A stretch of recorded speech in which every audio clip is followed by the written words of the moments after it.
Hey, thanks for checking out the Next Level Radio YouTube page. Be sure to subscribe to us on iTunes. Just search for Next Level Radio in the podcast list on iTunes. Also, you'll want to head to our website, nextlevelradioonline.com. There you'll find other interviews and podcasts, plus event coverage, as well as blogs for all of our staff. Don't forget to also check out our social media pages, facebook.com/nextlevelradioonline, and Twitter is @NXTLevelRadio. Again, I want to thank you for listening, and hope to see you again soon.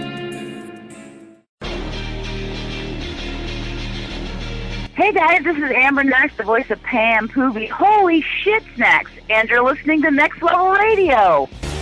Where did the phrase shit snacks come from? I am for sure that Adam wrote that into a script, like for sure. And then it just kind of stuck as a catchphrase. But then we were on a panel and Adam said that I improvised the line shit snacks. And I was like, no way. Like, I would have never come up with that. Like, I appreciate it, but I would have never come up with it.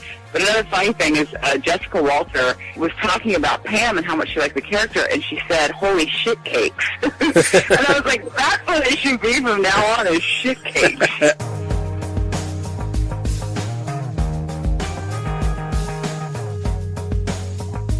Welcome to episode 28 of the Showcast here on Next Level. I am Ben Beck, joined by Adam Gorey, and returning from vacation, Steve Richards. Woo! We have a pretty good show for you this week. Pretty good episode. We are going to be interviewing. We're going to have for you our interview with the one and only Kevin Durand from FX's The Strain, as well as the Emmy nominations were this past week. So we'll go over that a little bit as well. But as usual, how was everybody's week this past week? Steve, we'll start with you, Steve, because we know you were on vacation this week. Yep, I went on vacation. That's my week. Oh, all right. I was in Gettysburg yesterday. I'm a Civil War enthusiast. Well, that's pretty cool. Yeah, I haven't been to Gettysburg in years. Did you get any, like, haunted places? No, I'm not actually a Civil War enthusiast. My friend had a going away party. Is this house haunted? Yes. Okay. I figured everything out there is pretty much haunted. I guess so. You guys should have did one of those, like those ghost story where you try and, like, contact the dead and shit like that. I guess. I mean, they've probably already done that, so. Yeah, I don't know if but it worked. nobody has quite the personality you do, so. That's true.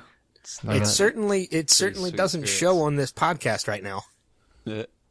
The personality that Steve has. Ouch. I went on vacation. That was my week. Damn, bro, I was trying to give him a compliment. Yeah. And Steve does have a very outgoing personality. I don't doubt it. I've hung out with Steve before. He's just very low key on the podcast. That's all. That's a load of crap. Adam, how about you? How was your week? It was good. Was not on vacation. Did a golf scramble yesterday. And that was about it.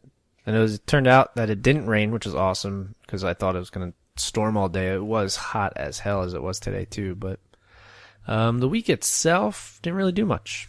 So yeah, my whole week I just waited for Saturday to go golfing, and it came and went, and it was a great day. Had a good time. Won a putter. Can't really ask for much more than that. There you go. Did not do any ghost stories, unfortunately. Ben, how was your week?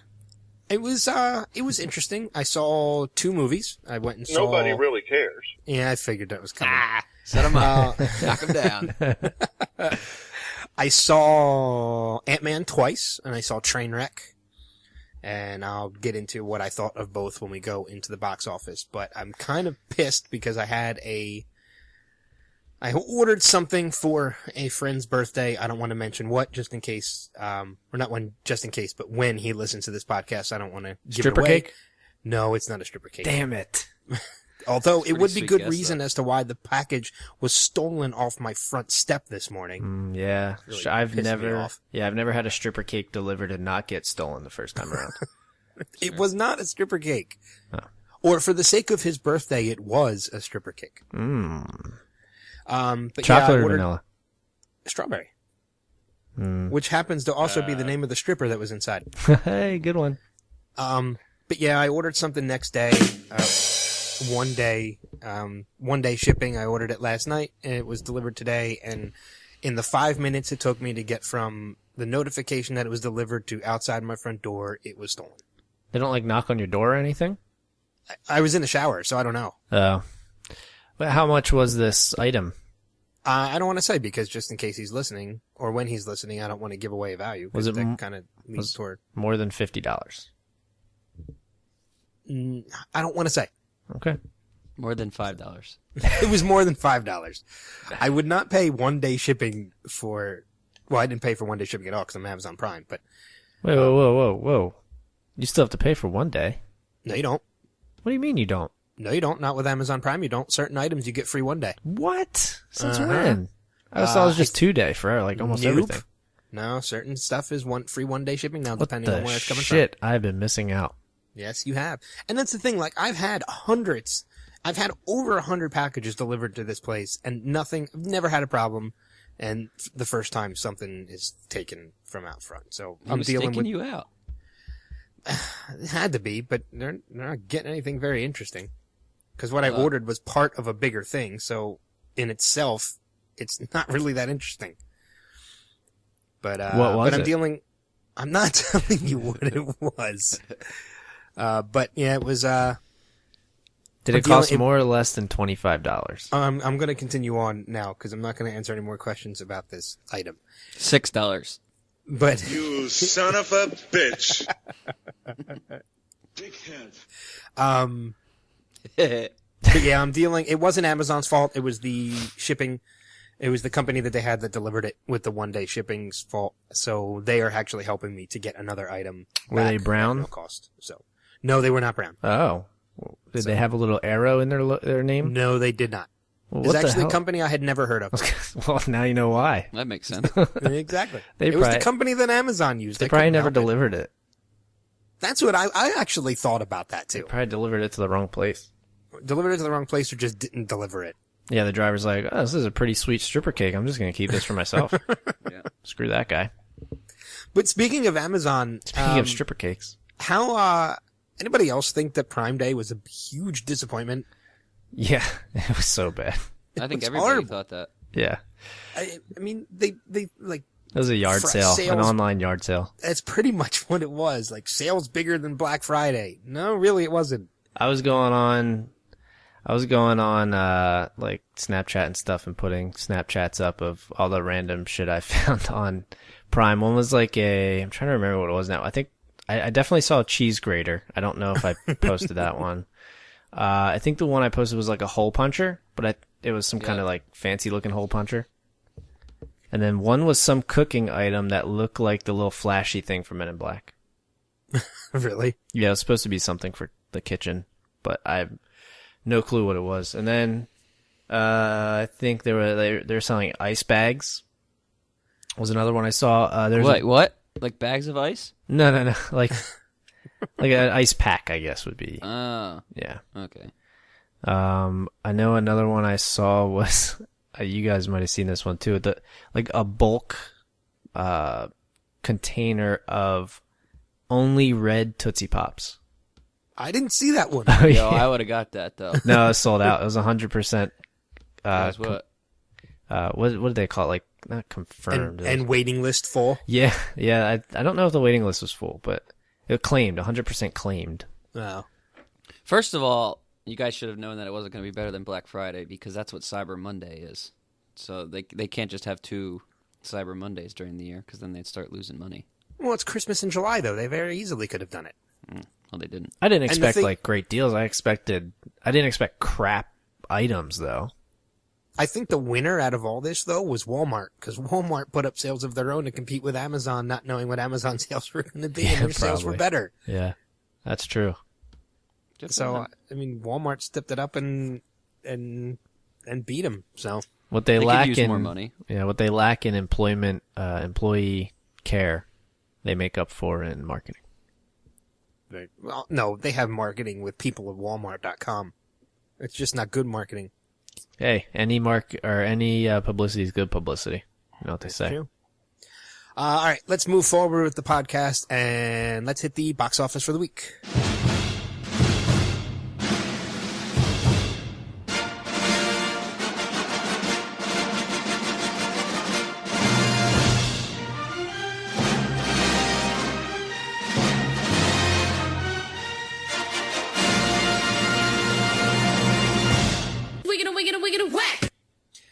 So we made our predictions last week, and I don't think we were that well off, but Adam, how did the box office look this week? All right, number 5, dropping back all the way from number 2, Jurassic World with 11.4 million for a 6-week total of $611.1 million.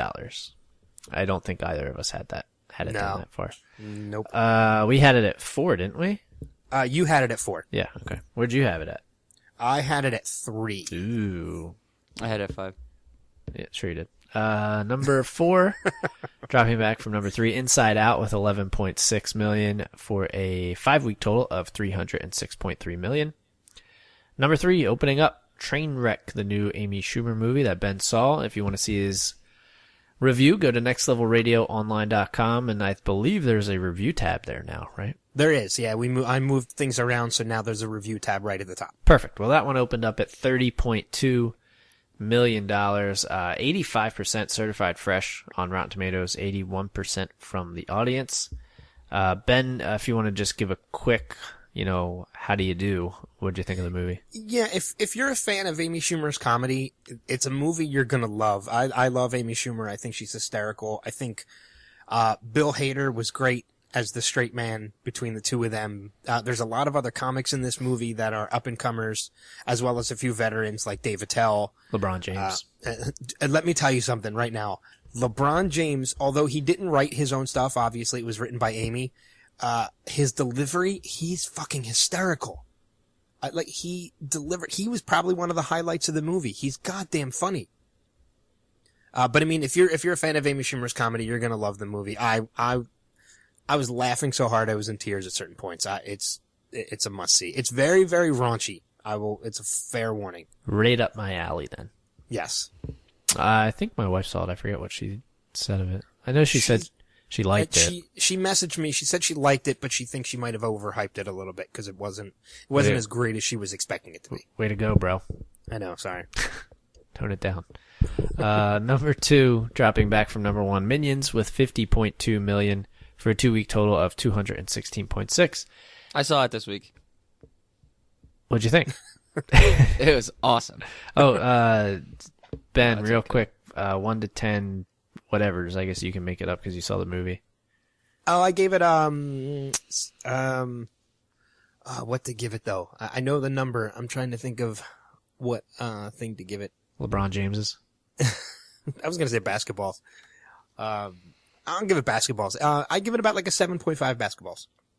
7.5 basketballs? Okay. Yeah. That's respectable. Yeah, it's fair. Steve, your turn. 1 to 10, whatevers.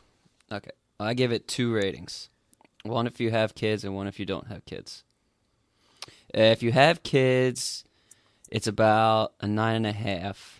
And if you don't have kids, then it's probably like a 7, and both of those rankings are in tampons. I guess you Is went that back because and of the listened to Kotex yeah. Minion tampons? Yes, sir. Okay.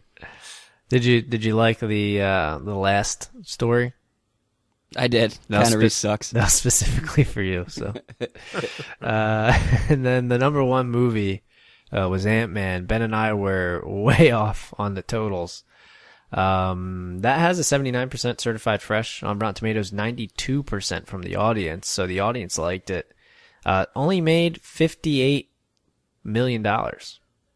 I'm partly surprised, but I'm also, on the other hand, not surprised. Yeah, I thought it would still get close to 100 though. I mean, I know people aren't on board with this one, man. They're just not. They weren't interested to see it. I saw a lot of people remarking on Facebook, and other social media, why did we make a movie about Ant-Man? Ant-Man is a stupid character. He's not important. And we didn't know anything about Guardians either. And look how much money that made. But I guess maybe the star power sold that one more than this one. I don't know. Yeah. I don't know. I mean, we didn't know that much about Elektra, and look. That movie was horrible. She did great.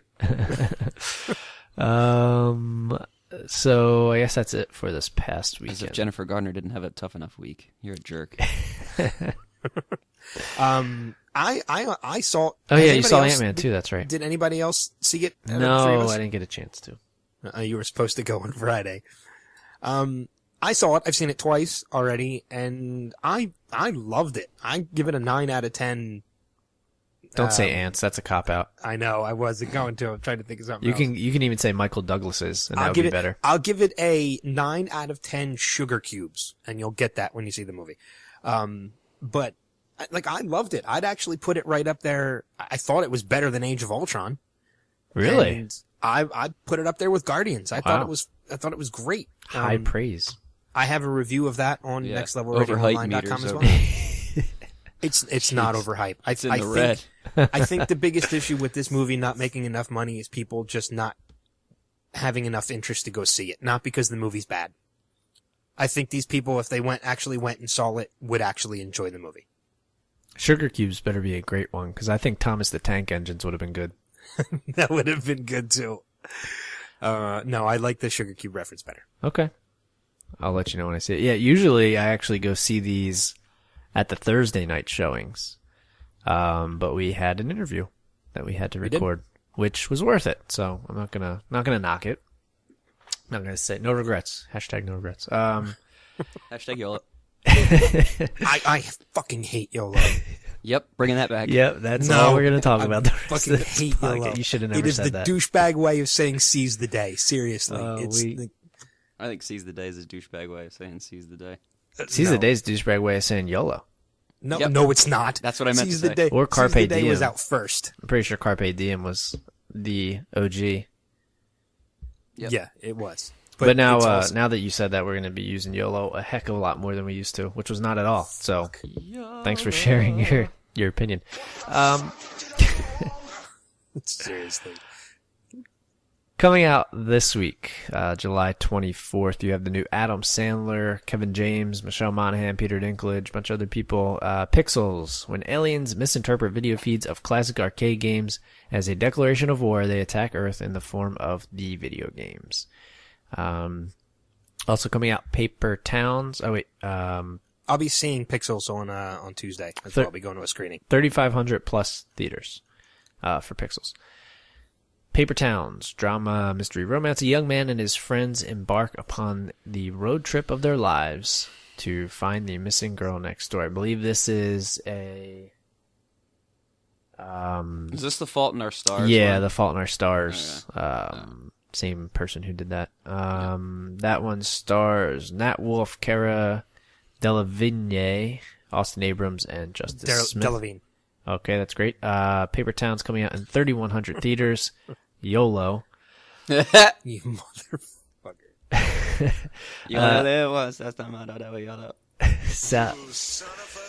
Southpaw with Jake Gyllenhaal, Rachel McAdams, 50.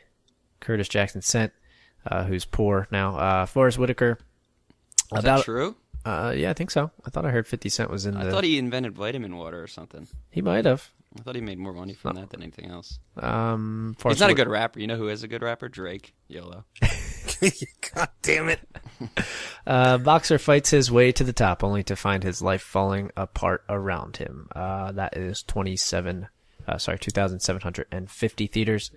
Limited is the Vatican tapes, only in 400 theaters. That is with Michael Pena, Kathleen Robertson, a horror movie about a priest, and 2 Vatican exorcists who must do battle with ancient satanic force to save the soul of a young woman. Like, that hasn't been done 20 times. Also limited is Samba, which is a comedy drama. I'm not going to read it because it's very long. Good job. You can look it up, though. Let's see what else we got. Unexpected, another limited one. That is with Kobe Smulders, Anders Holm, Gail Bean, and Elizabeth McGovern. An inner-city high school teacher discovers she is pregnant at the same time as one of her most promising students, and the two develop an unlikely friendship while struggling to navigate their unexpected pregnancies. I said that one's limited. And then finally opening up in a grand total of 2 theaters, Phoenix. A disfigured concentration camp survivor, unrecognizable after facial reconstruction surgery, searches ravaged post-war Berlin for the husband who might have betrayed her to the Nazis. What site are you getting that off of? IMDb. Yeah, the Metascore is 91 out of 100. It's pretty good. Yeah. Yeah, it's only coming out in 2 theaters, so it's probably... Oh, okay. That's probably a festival thing. Yeah. And then I don't have numbers on this last one. Big Significant Things, which is a dramedy with Harry Lloyd and a few other people. A week before they move across the country together, Craig lies to his girlfriend in order to go on his first road trip to the South alone. I'm sure that'll turn out well for him. Top 5 this week. We'll start with Steve. Oh, boy. I don't know what to do because I don't think I can make Jurassic Park not be in the top 5, but I think I'm going to. So, crap. Only made 11.4 this week. I know, yeah. All right, I'll go. Give me Pixels at 5 and Southpaw at 4. Do you want Rotten Tomato ratings on what I have so far? Not particularly. Okay. And then just make the top 3 the same. Trainwreck, Minions, Ant-Man. Okay. Ben? I'm gonna go. Yeah, if we're going backwards, I'm actually gonna say Pixels is probably gonna open at number 5. With Trainwreck being bumped down to number 4, Southpaw at 3, and then the top 2 are gonna stay the same. Ant-Man at number 1 and Minions at number 2. Okay. I'll go as well. Pixels at number 5. Number 4, I'm going to actually go Paper Towns. Ooh. And then top 3 the same. Trainwreck, Minions, Ant-Man. So you're not even gonna have Southpaw making the top 5, huh? No. Screw Jake Gyllenhaal. Oh, that's not very nice. I like him. 50 cents in it? No, I like him. I think that movie looks stupid, though. Paper Towns, 83% on Rotten Tomatoes. Southpaw, 67%. And Colby Smulders and her pregnant student at 89. Whoa! Yeah. It's Well, limited, you're though. right. Don't worry about it. Okay. And then, so that would be it from my end. All right, cool. Then moving on to my end with the DVD and Blu-ray releases for the week. Really only one that's even slightly worth mentioning. And I'm only mentioning it because I've heard actually some good things about it. Called What We Do in the Shadows. Starring Jermaine Clement and Rhys Darby. Very independent underground film. However, I'm trying to look and see. Do we have? Yeah, it only made about 3.3 million at the box office. So, like I said, a very limited release. Vigo, Deacon, and Vladislav are vampires who are finding that modern life has them struggling with the mundane, like paying rent, keeping up with the chore reel, and trying to get in the nightclubs, as well as overcoming flatmate conflicts. It's basically about 3 or 4 vampires that are trying to adjust to the present day real world. Rotten Tomatoes ratings, it has a 96% from the critics, as well as an 87% from the audience. Again, it's one worth mentioning because I've heard quite a few good things about it. Buy Netflix/rent, catch on cable, which is a new one we added last week, Steve, and pass. So we'll start with Adam because we started with Steve on the vacation. I will give this one. It looks pretty interesting. Can't go against those Rotten Tomatoes numbers, so I'll give it a Netflix. Okay. How about you, Steve? I wish I could use the new one. What's it called? Catch It on Cable? Catch It on Cable. I'm pretty just vampired out, so I'm going to pass on this one until somebody tells me it's the best movie ever. And then I might watch Don't it. tell this guy we interviewed somebody from The Strain later. Yeah, Oh, I God. know. Oh, God. Rhys Darby plays a werewolf, so that's funny. Yeah. Very present.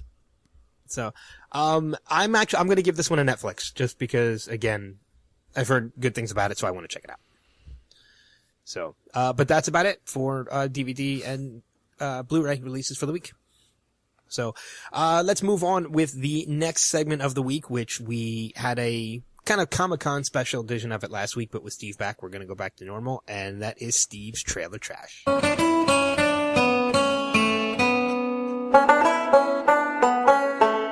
Howdy, y'all. It's time for the trailer trash.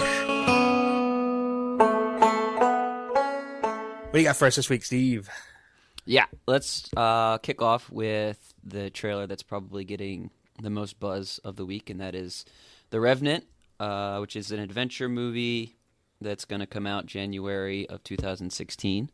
The synopsis is a frontiersman, actually it's the frontiersman, Hugh Glass, who in the 1820s set out on a path of vengeance against those who left him dead after a bear mauling.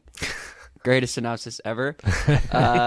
Director, You bastards. The director is some guy named Iñárritu, who won the Oscar for Best Director last year for Birdman. The frontiersman, happened to that boy. The frontiersman is Leo DiCaprio, and Tom Hardy seems to be his friend, although I'm not sure he has any friends after watching the trailer. That's about it. Worth mentioning, those two guys. What did you think of The Revenant, Ben? Well, I mean, I think it's good to see a reuniting of Leo and Tom Hardy, since they were. Tom Hardy was with him in Inception, correct? Yeah. Yeah.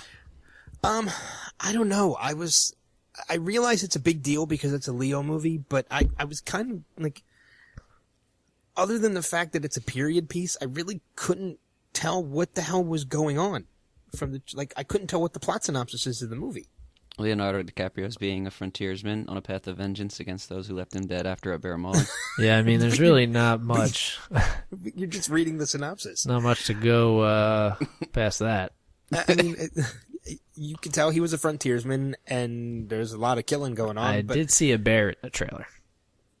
I saw that too, and it actually looked pretty damn realistic. That was a real bear.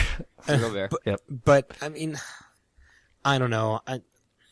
I like Leo. I like Tom Hardy, but until I see more trailers, this is going to have to be like a keep it in the recycle bin for me. I can't give this one a view just yet. All right. You're so weird. Yeah. What do you got, Adam? Well, I mean, I guess you really couldn't tell what was going on from the trailer, but like we said, when the synopsis is all about just him trying to get revenge for people who didn't help him when he got mauled by a bear, I mean, I guess there's really not much to tell. And Tom Hardy and Leonardo DiCaprio's in it, and I liked Iñárritu's last film I saw, so I'm actually going to give this a trash to treasure. It looks pretty intense. It looks, it doesn't have like a full Birdman feel, but it doesn't look like just a bunch of people shooting each other. It looks like there's a little bit more than that. So it looks like Iñárritu did another Iñárritu type film here. So I just want to see how many times I can say Iñárritu in one. Yeah, that's fair. YOLO. Yep. As far as this is, I mean, I'm sure we've done it. We have talked about Oscar bait films before, but this is the most obvious Oscar bait film that we've talked about yet on this trailer trash. It's coming out in January. Iñárritu's the director, DiCaprio's the lead, and the movie is The Revenant, and I would expect them all to get nominated after seeing the movie. So that makes it a trash to treasure for me, and I would be excited to see it once it comes out. Speaking of Oscar bait, we might be able to call this Oscar bait week on Trailer Tash, because the next trailer that came out this week is called Joy. Joy is the story of a family across 4 generations and the woman who rises to become founder and matriarch of a powerful family business dynasty. Joy is played by Jennifer Lawrence. Also in the film is Bradley Cooper and Robert De Niro, so it should not be a surprise to you that the director is David O. Russell, who also did Silver Linings Playbook. Dasha Polanco is also in it, who is one of the stars of Orange is the New Black. She went through the season as She's pregnant. The pregnant inmate, yep. So, Adam, it's your turn to go first. What did you think? Yeah, I mean, obviously, David O. Russell, and that's not apostrophe O, by the way. He's not Irish. It's That's his his middle middle initial. initial. Yep. Oh, yeah.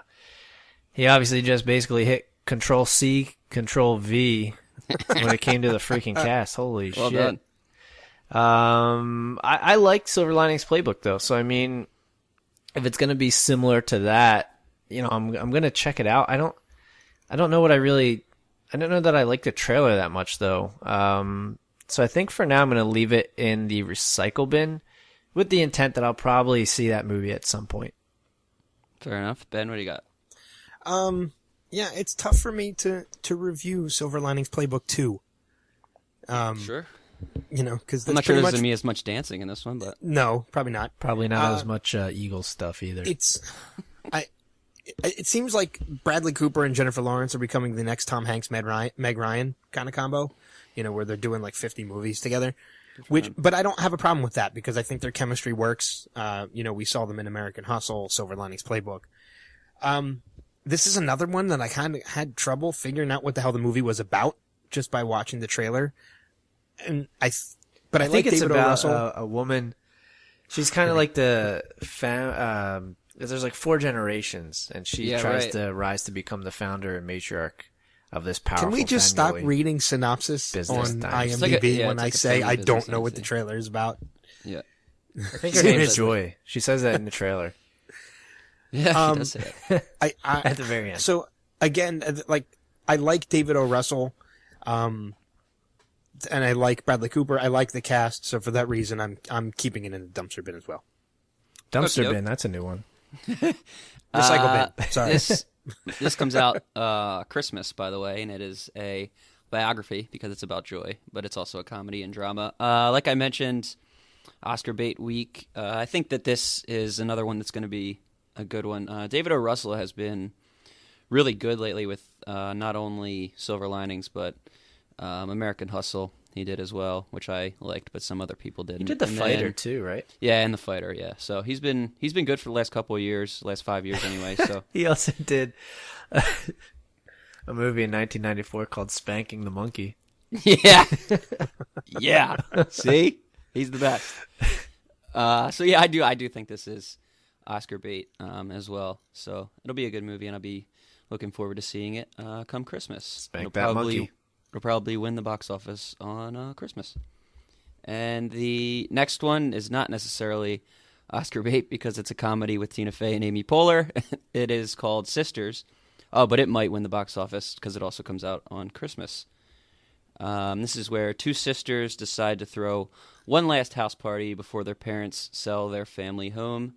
Like I mentioned, Amy Poehler and Tina Fey are the stars. There's also, I guess, a male lead played by Ike Barinholtz, who I think at this point is most famous for being one of the leads in the Mindy Project as well. But most importantly, John Cena is also in the movie. He looks like a lame Wahlberg brother. John Cena? No, Ike Barinholtz. Okay. So yeah, Ben, what was the package that was stolen from your porch today? I'm not going to answer that question. How much did it However, cost you, though? I will give you my impression Over of under Sisters. Okay. $40.50. I like Tina Fey. I love Tina Fey, actually. And after finally getting through all 7 seasons of Parks and Rec, Why don't you marry her? I love Amy Poehler at the same time. Shut up.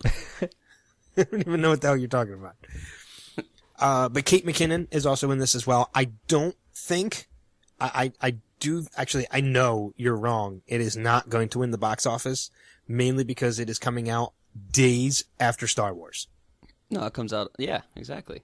So it's not going to win the box office. Star It's got Wars a is going to chance. dominate the box office. No. Yep. Come on. Yep. No. Yep. YOLO. No. God damn it. You son of a bitch. It's not going to win the box office. So it's going to come in second. It's not going to take first ever. I'll Isn't make sure Joy to- coming out the same time, too? It'll probably get third. Yeah. So, Well, we'll see. I said Joy was going to win first. Yeah, I and then know. changed my mind. Man, you're wrong. Yep. You're wrong. It's not going to get first. It's not Whoa, gonna what do get you first. both? I never said I was going to get first. Well, Yeah, well, anyway. What do you rate it? A lot of pros I'm- prepared. You better I'm gonna rate it give quick this- before I start asking you about your Amazon if package. if again. the two of you would stop talking over me, it would be a lot easier for me to rate it. Seriously. What were the Yo, dimensions of the box that were stolen? I'm not answering that damn question. Well, as a matter of fact, I'm going to tell him not to listen to this podcast because he's probably getting too many damn clues already. I don't think you said anything about it. Yeah, I was going to say. But anyway, I'm going to wrap this up. I'm going to give this a trash to treasure. I think this one looks hysterical. Okay. Adam, did you go yet? No. All right, go ahead. Ben just took enough time for the both of us. So I'll enough. save us some time and I'll just tell you it's a trash treasure because it looks hilarious. All right, now I like we'll go first sweep of the day because I like both of these ladies as well, and I think they're funny. So trash to treasure all around. And we will close with a TV series called Super Mansion, which is an animation comedy / claymation robot chicken type thing. It's an aging superhero, Titanium Rex, and his has-been team, known as the League of Freedom, struggle to stay relevant in a changing world.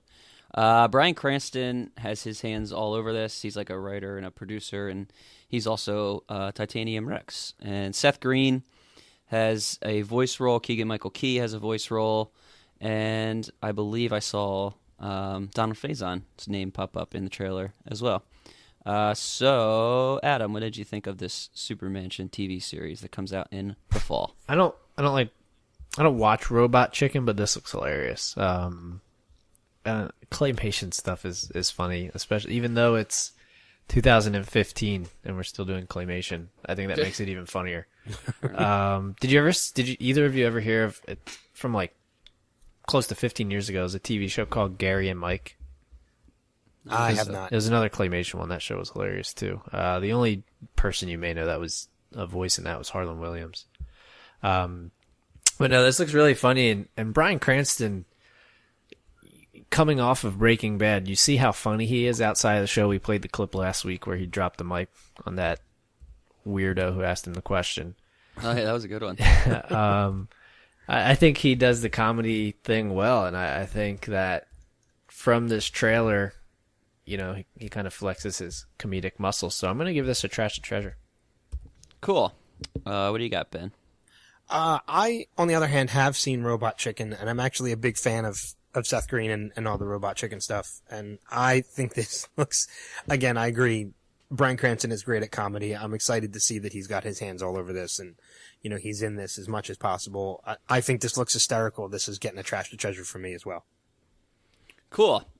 So 2 fun facts about this Super Mansion trailer. This was playing at the same time as the Revenant trailer, and I didn't realize it and thought it was just weird background noise of the Revenant trailer until Bryan Cranston said, "These are my boner pills." And then I said, wait a minute, this isn't right. And I also wasn't sure that this was a TV series until the end. I honestly thought this was a movie. Yeah, so did I. And well, it says a series from Crackle, isn't it? A series? Yeah, it says that. Yeah, but it doesn't. I don't think it says it right away. It says it towards the end of the trailer. Yeah, it might. Okay. And then, thirdly, to go in the complete opposite direction of you two guys, I'm going to set this one on fire because I don't have any interest in the Robot Chicken stuff or the claymation stuff. So it's just, despite Bryan Cranston being a part of it, which is cool, I just don't have. It just doesn't not up my alley, I guess, so to speak. But that is the last one, and it closes the dumpster for the week. All right, cool. Well, all of these trailers, as usual, are up on our site. You can just go to www.nextlevelradioonline.com and click on the Trailer Trash tab at the top, and it is your one-stop shop for all the trailers that we talked about this week, as well as previous weeks. All the trailers are still up there. So if you're a trailer fan like we are, you can literally spend a lot of time on that site just going through and watching all the trailers. But while we're at it, we can also mention to follow us on Twitter at NXT Level Radio. Give us a like on Facebook, facebook.com/nextlevelradioonline, and subscribe to us on iTunes. If you don't already, just go to the iTunes store and search Next Level Radio under podcasts, and we're the first thing that pops up. So rate and review us while you subscribe as well. We're going to take our first break, and when we come back, we are going to have our interview with Kevin Durand from FX's The Strain. So stick around, and we'll be right back. YOLO.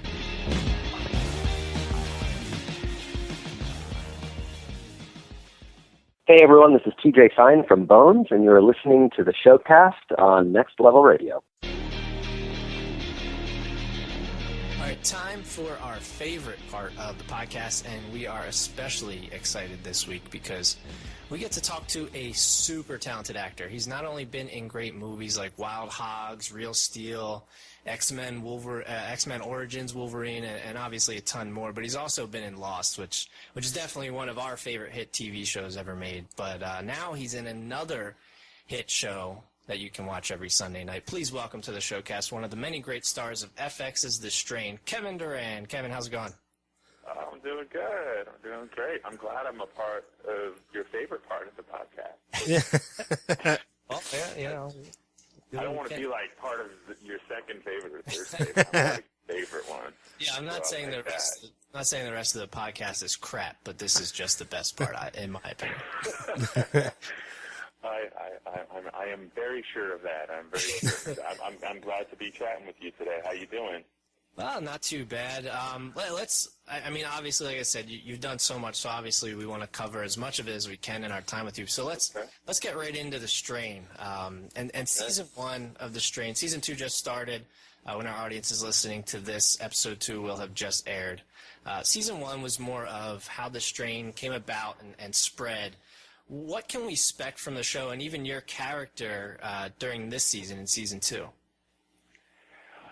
Well, yeah, I mean, like you said, like the first season, you know, we spent a lot of time explaining the biology of the virus and how it affects us, affects people who are turned, and we spent time with our core group of characters and hopefully started to like them and root for them. And then when you step into the second season, everything has just kind of gone bananas onto the next level of chaos. The apocalypse is well on its way, and you know, hopefully, you know, in all that time off away from us, he just kept thinking about us and going, "Gosh, I miss the silly Fed," and now the stakes are a lot higher now that the poop has hit the fan.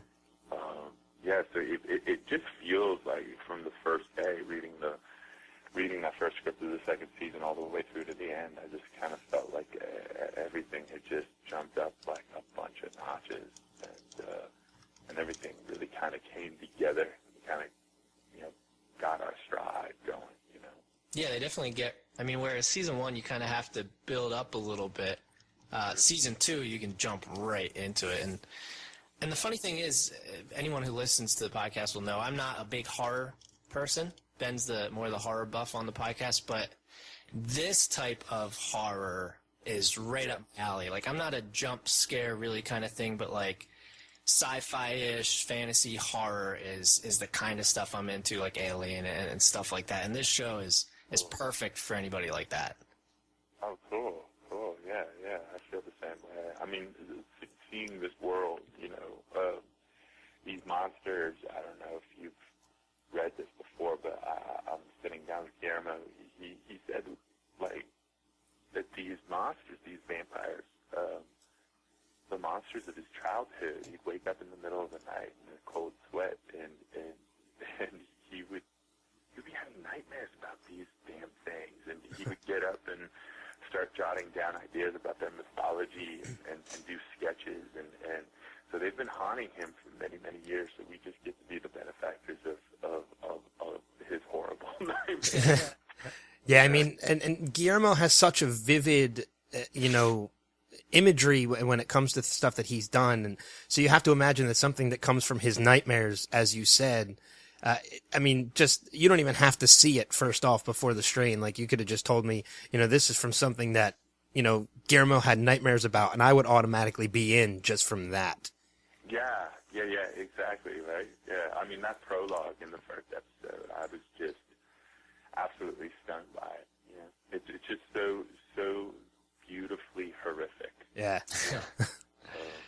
Well, episode 2 this season, season 2, episode 2, I'm not going to really spoil anything for anyone who hasn't watched it yet, if you didn't get a chance to watch it live.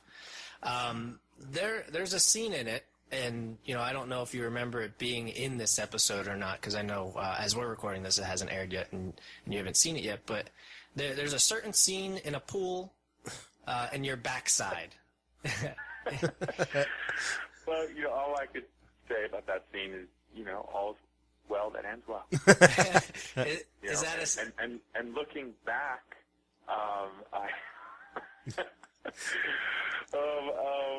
looking back, it was a very strange scene for me to shoot. I mean, it wasn't until I got into. It's funny. It wasn't until I signed 40 until I turned 40 that I started signing nudity clauses in my contracts. It's like, why do you want to look at my ass now?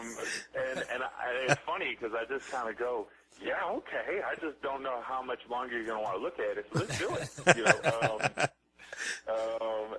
And luckily, all's well that ends well. It still ends well. My wife gave me permission. She was like, okay, go ahead. Okay, so that's no stunt double. That's no stand-in. No, that's 100% pure French Canadian lumberjack there, my friend. It was really weird too because I felt heat on my butt. You know, there was like an entire crew that I work with every single day sitting there, just whether they wanted to or not. You can't look away from my big, extremely white butt. There's no way to. People had to put sunglasses on, and away we went. Yeah, that was fair. I had to bring that up at least because I was curious in a purely media-related way.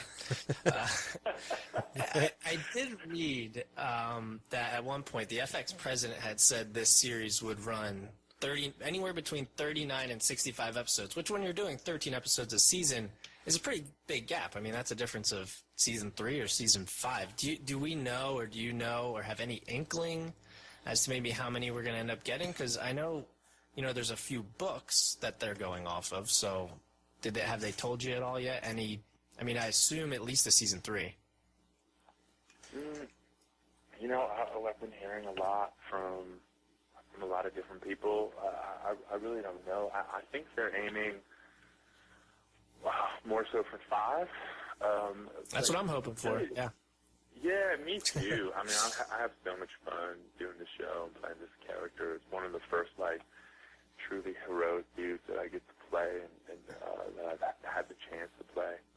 And so, I really hope we get to go for 5. But, you never know. Television shows a living, breathing thing, and so much of that life comes from the hunger that an audience has for it. So hopefully all you awesome strainers out there tune in every Sunday and watch so that we can keep telling the story and tell it through to the end, Yeah. It's awesome. I know you guys were just out in San Diego this past weekend. As well. I mean, was that your first time ever at Comic-Con, or were you there for season 1, or have you been there for anything else before? I've always missed Comic-Con, and then I went last year with the show with The Strain. Only 2 episodes had aired, and there was a really nice reception that first year. But this season was just bananas. I mean, yeah, I'd never experienced anything like that before, and yeah, I mean, so many people were so enthused about the show, and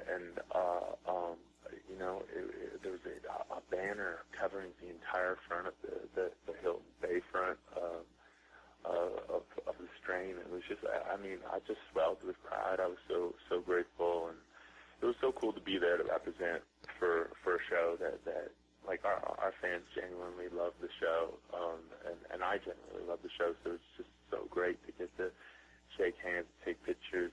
We got a lot of hugs, and it was great. And I was repping for my film Dark Was the Night there as well, and it was nice to get the word out to people. And what an awesome experience! I can't wait for next year. Yeah, you mentioned the hugs. It's a shame that you weren't there for the hugs after episode 2 aired. Probably would have got more hugs. Well, I don't know. I haven't seen it yet. I don't know how I'm represented because I don't spend a whole lot. Guys don't spend a whole lot of time looking at their behinds, right? No. Like we do our little mirror face when we're fixing our hair. There's no makeup. There's no, you know what I mean? So it's like we don't spend a whole lot of time watching this, let alone from behind. So Yeah, you always see girls doing the check behind. I don't care. You know what I mean? So So I mean, I guess I'll see what happens after episode. I really don't. I haven't seen it yet. It'll be the first time I see my ass.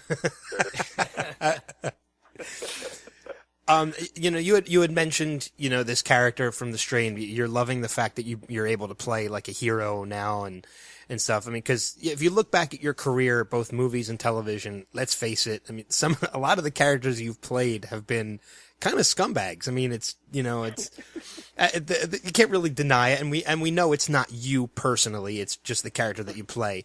But I have to imagine, like, it's got to be kind of fun to put on a persona like that and play that kind of a character. Oh my gosh, yeah. I mean, I've had a ball. I mean, the worse the character, the more despicable, the more I feel like I have to dig and figure out how to make that truthful and human and compelling, because you can't just play evil. You can't just play like, okay, I'm going to put it on my asshole setting. Yeah. You have to figure out why they think like that and why they're acting that way in the world, and it's fun to dig in and figure out how to do it properly. Yeah. And every single one is completely different, so I become a different guy, and they all have different intentions, and yeah, it's an absolute blast. Yeah, I'm pinching myself every day that people, pay me to do this. Yeah, I mean, and you had mentioned like how everyone is different. I mean, because they're all different. They're all different kinds of scumbags all around across the board. I mean, you go from like a swarmy kind of like bookie kind of guy from Real Steel, and then Martin Keamy from Lost, who is just like an extreme, like doesn't give a shit about anybody, but the mission, and then you go complete, opposite end, and you go to a character like Red from Wild Hogs, who's just a complete idiot, but still, kind of a little bit of a scumbag. Do people, if they meet you in person or if they meet you, has anybody like ever like gotten the wrong impression from they met you just by the characters that you've played? I think I'm really such a happy guy, like my natural setting. So if they had any kind of preconception as to what I was, I mean, I think within a couple of seconds of saying hello, those things are all erased. I mean, I'm an actor, Yeah. I play. I'm so inspired that you walk down the street and every single person that you see has a story, and I'd like to play everybody, but there's not enough time. Yeah. People generally, I mean, when I was a little bit younger, I mean, when I was going out to bars to hang out and have some drinks and stuff, I mean, some guys, like tough guys, would come up and, assume that I was that tough guy from whatever movie or TV show they saw me in, and they'd soon find out that once I bought them a couple of beers and I told them a couple of jokes that, it's all make-believe. Yeah. Yeah, that's a good thing, because I don't know if you watch Game of Thrones, but I had heard the young kid who played King Joffrey had taken some shit in real life because of how his character was on the show.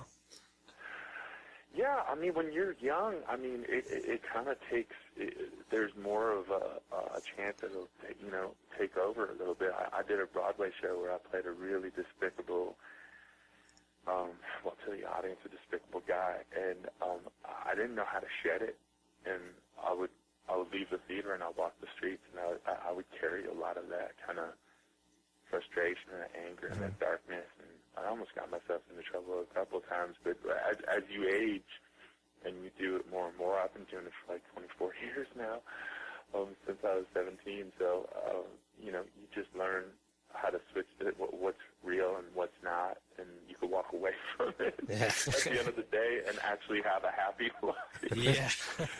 Because you can't come home to your wife at the end of the day being that same goddamn prick that you've been playing, you know what I mean? So yeah, that would go wrong. Yeah, it wouldn't. And so yeah. But I think when you're younger, you kind of harder to shed. And you're going to be a dad soon too, aren't you? Yeah, and I definitely don't want to bring that shit home. Yeah, Congratulations. Thank you, my baby. Do you guys know what you're having? Little baby girl. Yeah. Oh, girl, awesome.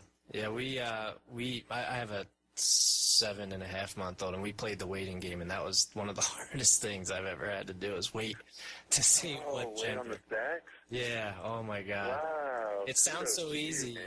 Yeah, it sounds so easy in the beginning. Sounds so difficult. I never would be able to do that. I never. Wow, that's amazing. You actually waited. That's incredible. Yeah, next one we won't. But anyway, with Ben had mentioned Kimi on Lost, and Carlton Cuse, he's the showrunner and executive producer of The Strain, which he also was for Lost. And that was the show Lost was such a phenomenon. Were you, and you came in, I think, season 3 or 4, I don't remember exactly, but were you a fan of the show when you got cast for the role? I actually hadn't started watching the show yet. I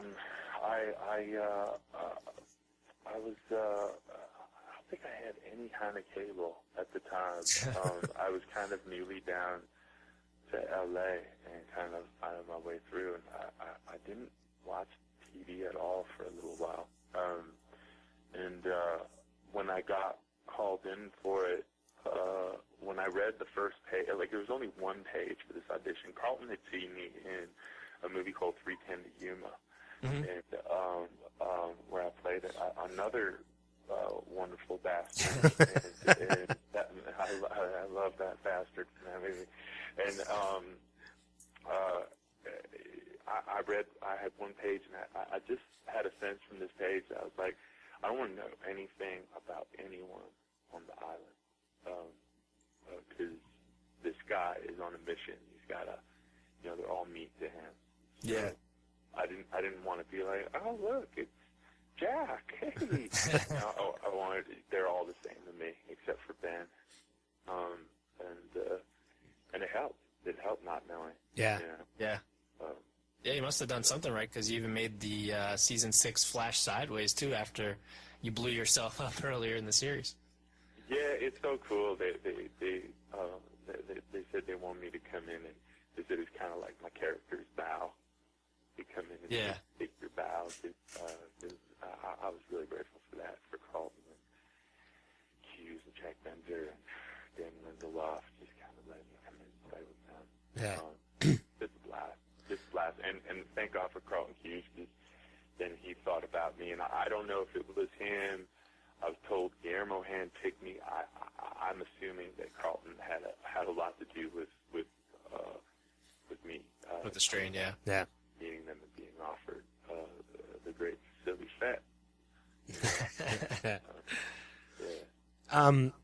Another movie from your past, I know or from your past career, I know, like, nowadays comic book movies are kind of dominating the box office, and, you had a part in X-Men Origins Wolverine, as Adam had mentioned in the introduction, where you get to play the Blob, which I can only imagine the makeup and the casting that you had to go through for that part had to be ridiculous.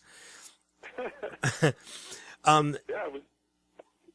was actually fun, Yeah, I saw a video of you actually getting body casted for that role. It seems like you were having a good time. Well, I mean, I don't know. For me, it was always a dream to get to just disappear into these different characters, and I really disappeared in that suit and that makeup. And when it was all on, and I looked at myself, I didn't see any traces of myself except for the eyes, and it was just so cool. It was so fun to get to play with such incredibly talented folks. They put that suit together, and the makeup artist. It was a really long process trying to figure out how to perfect how they can make me that big and be able to be agile, and it's so fun to be a part of that process. I got such a kick out of that. Yeah, I know. Ryan Reynolds has kind of proven that you can be one character in the Marvel Universe and then come back and be another one. Although he's a different version of Deadpool. Chris Pine was Human Torch, and now he's Captain America. So, I mean, if you were ever offered another opportunity... Not Chris Pine. Wait, who? It's not Chris Pine? Evans. Chris Evans, sorry. Chris Evans, Yeah. I know. Of all people to get that mixed up, I'm the one to do it. If you were ever offered another opportunity to jump back into the Marvel Universe or even the DC Universe now that they're kind of taking off with their movies, would you ever jump back into that? Oh, hell yeah. It would just have to be the right thing. I had been offered to go do another one of those films in one of those universes. I'm going to be really vague. Yeah. I thought, no, I'd rather hold out and wait for something more exciting. Yeah. To me. Like, if I'm going to do it, I want to do something really exciting. Because, when I walk around in the world, I kind of look like I'm one of those mutants. I'm 6'6", I'm 245 pounds, and, I train more than a human probably should because I'm working out my demons in the gym all the time, and it's like, I want to wait for the right one, and if the right one doesn't come, then, I'm more than happy to just continue doing what I'm doing, but I would love to get the right one. Yeah. And just rock it out. I can tell you one role that, knowing your frame and everything for that I think you might be good for.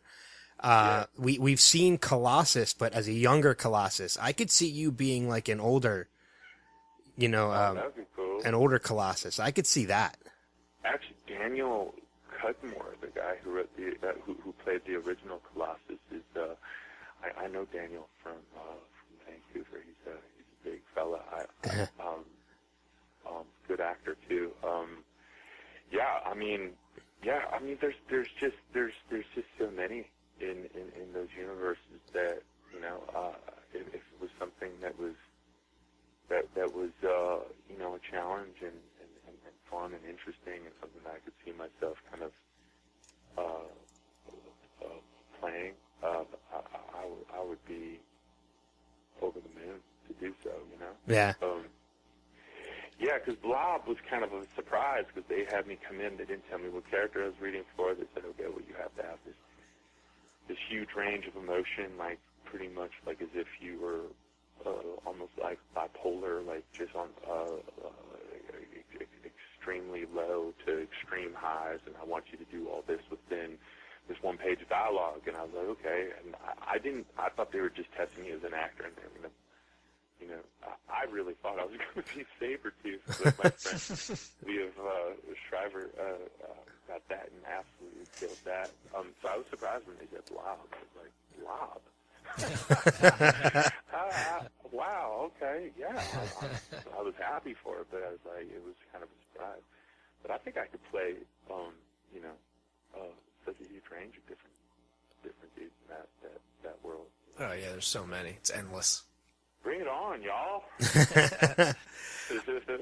I know, you've, looking back at your career, you've been in so many great movies that I absolutely love. I have to imagine, being from Canada, you're a hockey fan, and Mystery Alaska I absolutely loved.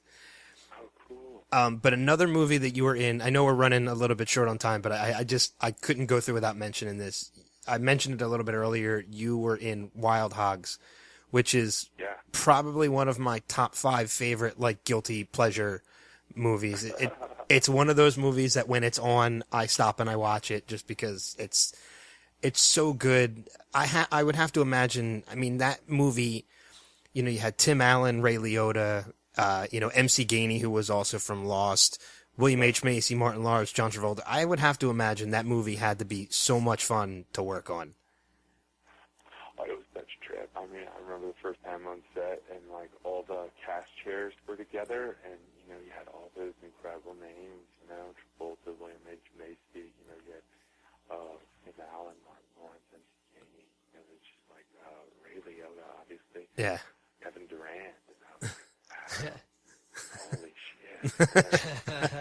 I looked around and I scooched all the chairs really close to each other, and I took a picture and sent it off to Mom and Dad, and I was like, I think I'm doing okay. Yeah. I made it. Yeah, it was definitely one of those points where it's like, okay, we're on our way. Yeah. We're doing that way. And, I played a lot of different characters over the years, and like you said, a lot of bastards. And in the last couple of years, I've been so lucky that people are starting to say, oh, maybe he could save the world. And I got to play the silly, and I have to mention this film, Dark Was the Night, that I have opening July 24th. And it opens in theaters and VOD and iTunes all at the same time on one of those kind of wide platforms. And it feels like I've finally graduated. Yeah. Playing the guy who saves the world as opposed to the guy that who's trying to, or as opposed to the guy who's going to eat your babies. And the film is so good. I'm so proud of it, and it's the first time that I carry a big part of the narrative, and you guys need to rent it. I think you'll really like it. You actually beat me to it. That was what we were going to end this interview with, was talking about. Cool. You said you were running out of time. I was like, I gotta talk about that. Oh no, we would have gotten it in. Don't worry. Sweet. Yeah, because as the sheriff. Yeah. Yeah, play this guy who's at the start of the movie. You're seeing him kind of, he's still so deep in mourning for the death of his son, and he blames himself for it, and he doesn't trust that he could tie his own shoes if he tried, and then all of a sudden, all these people out of his town are disappearing. And these weird tracks are showing up, and he has no idea what the tracks are, and everyone's looking to him to save the day. And he's got to dig deep and find out if he actually has it in him to be able to save the day. And it's a really great little journey. I think people really dig it. Yeah, I mean, as Adam had mentioned earlier in the interview, I'm a big horror buff. So awesome. I've watched the trailer. I'm definitely looking forward to it. I can tell you right now, like you said, July 24th. Yeah, and like Adam, it's not. I know you're not a huge horror buff, but it's kind of it's got like a really strong kind of family drama kind of narrative, and then so you really care for these people, and then there's something lurking in the woods, and you're really. Well, yeah. I mean, I like those like monster secret, not secret, but like what you don't know what is killing these people and stuff like that. Like that's almost. I mean, it's obviously not in space, but that's kind of what Alien was. Is that's the first one at least. So yeah, that's definitely and the fact that it's on the. Go ahead. Oh, I'm so sorry. Please, I'm interrupting. No. Go ahead. Well, I was just going to say, some of the reviews from the people who saw like early screenings, they're comparing it to Jaws, because it's exactly what you're talking about. Like, yeah. That suspense. Yeah, I didn't even think about that. You don't know what's out there. It's not like every scene there's a monster jumping out. Right. You don't know what the hell it is, and it makes it so scary. And Jack Keller, who directed it, and Tyler Hizzle, who wrote it, like. They just did such a great job with it, and that tension just is so incredibly palpable throughout the film. Yeah, that's kind of even like Jurassic Park. The first Jurassic Park, we had read a stat. The dinosaurs, I think, what was it been, like 15 minutes out of that whole movie actually had dinosaurs in it? Yeah, I think it was a short period of time. So they're not always there. It's that suspense that really gets you, and that's great. And another great thing is that not only can you go see it in theaters if you want to go check it out on a big screen, but you can get it on iTunes and on demand. And as you'll probably soon find out, having a young child does not always make it easy to go to the movie theater. So that on demand, that's perfect. Yeah, that's the thing, right? And also for me, I'm like a small town. I'm not that, but I'm from a place called Thunder Bay, and like there were a lot of movies that I really wanted to see that didn't come to my city, and so I love that people, across America who might not be in one of the cities that this movie is shown. They could iTunes it or VOD it and have the bathroom next to them and the fridge next to them, and watch it however they like. Well, excuse me. We appreciate you spending a few extra minutes with us, Kevin, and be sure, for everyone listening, be sure to watch him in The Strain every Sunday night at 10 p.m. on FX, and obviously check out Dark Was the Night in theaters and on demand, like we said, July 24th. And also follow him on Twitter at Kevin_Durand, and Instagram is at @TheKevinDurand. Kevin, thanks again for joining us. Again, thanks for spending a few extra minutes with us. This was a blast. It was my pleasure. I had a lot of fun with you guys. Yeah, and you'll definitely have I'll be watching Dark Was the Night the weekend it releases, so I'll be checking it out. Oh, awesome. We'll chat again on the next one. Yeah, absolutely. Awesome. Yeah, definitely. All right, well, we're going to take a quick break. More Showcast coming up.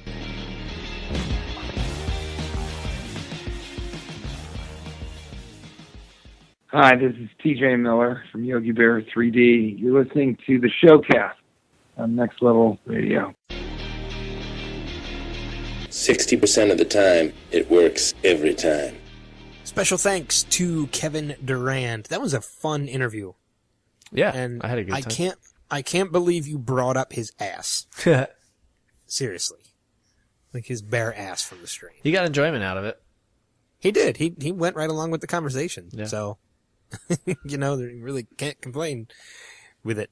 I didn't know that you could even get away with that on FX, but I guess you can. Well, Oh, I mean, it's a The Americans has Kerry Russell showing her butt twice a week. Really? Yeah. I need to watch The Americans. I need to watch that show more sweet, often. man. Yeah, I need to start watching The Americans. But yeah, special thanks. And I know for sure I'm going to be checking out his movie that's coming out this week. Yeah, Dark Was the Night. Dark is the Night. I think it looks great. So, I'm definitely going to be checking that out. And we want you to follow him, of course, on Twitter, Kevin_Durand. Or at Kevin_Durand. And I think his Instagram was what? At Kevin Durand? The Kevin Durand. At the Kevin Durand. Yeah. Yeah. But yeah, he was awesome. That was a lot of fun. So, and of course, watch The Strain every Sunday? Sunday on FX. On FX. It's a good Season show. 1. Yeah, it's a good show. I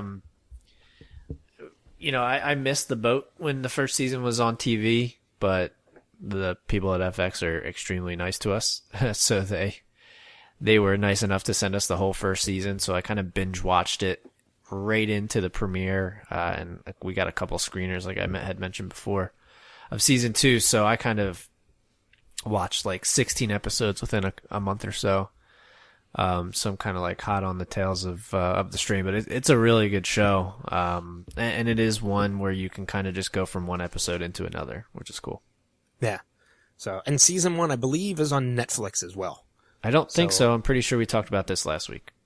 I thought it was. I could have sworn I saw it on there because I think I have it in my queue on Netflix. Well, unless it changed since last week, because last week you said the same thing and then you looked it up and it wasn't on there.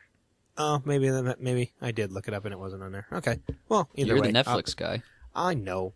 I'm still gonna watch it though. Either way, because we still have the access to it in other ways. Yep. But moving on. Let us hit this week's Next Level News. This is Next Level News. All right, starting off first with one of our previous guests in Bern Gorman. AMC has given a third season pickup to Turn, Washington Spies, the Revolutionary You're so War. weird. The Revolutionary War drama that drew strong reviews for its second season, but has struggled with low ratings and a low profile in pop culture. Charlie Collier, the president of AMC and Sundance TV, said the renewal was a recognition of the show's creative strength and the growth it demonstrated across the 10-episode run of season 2. That's good. I mean, it's good to see. It's awesome when networks stand behind their shows and don't strictly base it on ratings. Yes, I agree. It's not a Sunday night show. That's their issue. That's their problem. Yeah. They don't have it, and I think they put it on like Mondays or something. Yeah, I think it is Monday nights. I mean, it's better than a Friday night, but Yeah, I guess they put Hell on Wheels on Saturday now. Ugh. And the only reason I watch it still is because it started on Sunday, so I followed it to Saturday because it's really good. But it's weird. Saturday's a terrible day. Yeah, I just think that the shows that AMC doesn't put on Sundays just wouldn't do as well. Yeah. Moving on, one story I'm very excited about. Back to the Future is going back to the theater for 30th anniversary. Universal announced on Thursday that the Back to the Future franchise will celebrate its 30th anniversary by taking a trip back to multiplex movie screens. All 3 films in the series will make the return trip, according to the press release from Universal. Details on specific cities and theaters hosting screenings are scant at the moment, though Universal advises eager fans only to check local listings for showtimes. What year is it? 2015. Oh. October 21st, 2015 will be Back to the Future Day this year. Oh, okay, well, I was doing that as a Back to the Future reference, so I win. I didn't get the reference, and I've seen those movies like 100 times. Yeah, I'm smarter than Ben. No, I think you just quoted it wrong. Oh, no. That's what I'm getting at. Girl fight. Oh, no. Moving on. By the way, it's cool to be able to see that in theaters, considering when it came out. I wasn't alive, even though Ben was probably like 20-something at that time. I actually went to the 25th anniversary of Back to the Future, but it was just the first movie, and that was still really cool, getting to see it in the theaters, for the 25th. But when the whole trilogy is playing, I will be there. So I'm a huge fan of those movies. WWE's Adam Copeland, a.k.a. Edge, has been cast as Atom Smasher on The Flash second season. The upcoming second season of CW's The Flash will feature former WWE superstar Adam Copeland as Atom Smasher. CW has confirmed exclusively. He will appear in the season premiere, currently filming, and contrary to what the name might suggest, he's not on the good guy's side. One of the most powerful enemies we encounter this season, this is from CW, Atom Smasher has come to Central City to kill the Flash. His incredible strength and ability to grow to a normal size makes him more than a match for the Flash and the entire Star Labs team, who will have to come together to find a way to defeat him. Does it say if it's just a one-episode thing or multiple? I don't know. It doesn't say whether or not he's going to be recurring villain. A reoccurring. I would imagine he probably will be. Yeah, I would think so. If they make an announcement like that. Yeah, if they're saying he's going to be one of the biggest villains that they've encountered, I would say he's probably going to come back. Yeah, I feel like they make a new casting announcement for that show almost like every other week now. Yeah. So, The Flash returns Tuesday nights at 8 o'clock on the CW in October. This is a story that probably could have been Weird of the Week when we were still doing it. Bones and Sleepy Hollow crossover coming next season. What? Exactly. Can you imagine Ichabod Crane and Sleepy Hollow and Seeley Booth solving a mystery together? Well, get ready to see exactly that. This story coming from Entertainment Weekly. EW has learned that Fox is planning to make a mind-bending crossover episode or episodes between Sleepy Hollow and Bones. The idea was planned to happen early this fall, yet due to complicated logistics involved, the crossover is now being planned for later in the 2015-2016 season. I'm interested to see how the heck that's going to work. Yeah, I don't know, because you're taking a realistic show and mixing it with a supernatural show. So it's. If we would have known that, we could ask TJ Thine when we had him on. I don't even think they knew at the time. No. That's what I'm saying. That's what I just said. Basically. President Obama to make 7th and final Daily Show visit.